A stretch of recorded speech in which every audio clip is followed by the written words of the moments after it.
গত 2 দিন আগে একটা ভিডিও করেছিলাম জামাত ইসলামের একজন নেতা এবং বিএনপির নেতার বক্তব্য নিয়ে। এতে করে বেশ কিছু মানুষের খুব চুলকানি উঠেছিল। কেউ কেউ আমাকে ফোনেও বলেছে, কেউ কেউ সামনাসামনি বলছে যে আমি বাউল আবুল সরকারকে নিয়ে কেন কথা বলছি না। ব্যাপারটা এরকম ছিল যে বাউল আবুল সরকারের কথা না বলাতে যে দুইজন বিএনপি এবং জামাতের নেতা কথা বলছে তাদের কথাটা বলা যাবে না। যাই হোক, ভালো মন্দ আসলে সবাই বোঝে, তারাও হয়তো তাদের মধ্যে ভালোটা চিন্তা করেছে, আমি আমার মতো ভালো চিন্তা করেই কথাটা বলেছিলাম।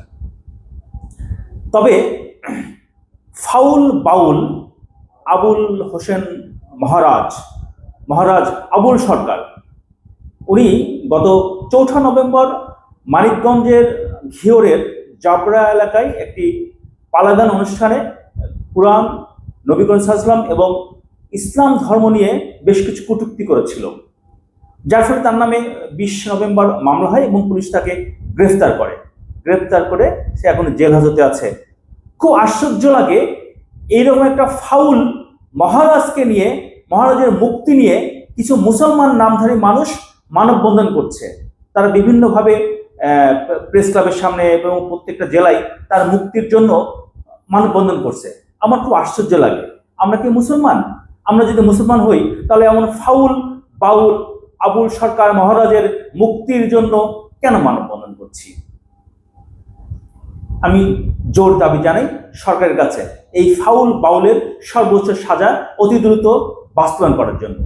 সাথে সাথে আরেকটা আহ্বান করি, আজকে যাদের চুলকানি উঠছে তাদের কাছে আহ্বান করি, কুষ্টিয়া শহরের প্রাণকেন্দ্রে কুমারখালীর মধ্যে যে লালন শাহর মাজারে এই তার তিরোধাম এবং তার স্মরণ সবাই, সেই আপনার কি বলবো ভাইব্রেশন বা সিদ্ধির নামে যে টন টন গাঁজা বিক্রি হচ্ছে সেটার বিরুদ্ধে প্রতিবাদ করতে হবে। এই যে লালন শাহর মাজারে যে সমস্ত জ্ঞানী পণ্ডিতরা আসে তারা ইদানিং কথা বলা শুরু করেছে যে লালনের কালাম পাঠ করছি। না জানি কয়দিন পর তারা বলবে যে লালন এবং আমাদের নবীর মধ্যে খুব পার্থক্য নেই, আল্লাহ মাফ করুক।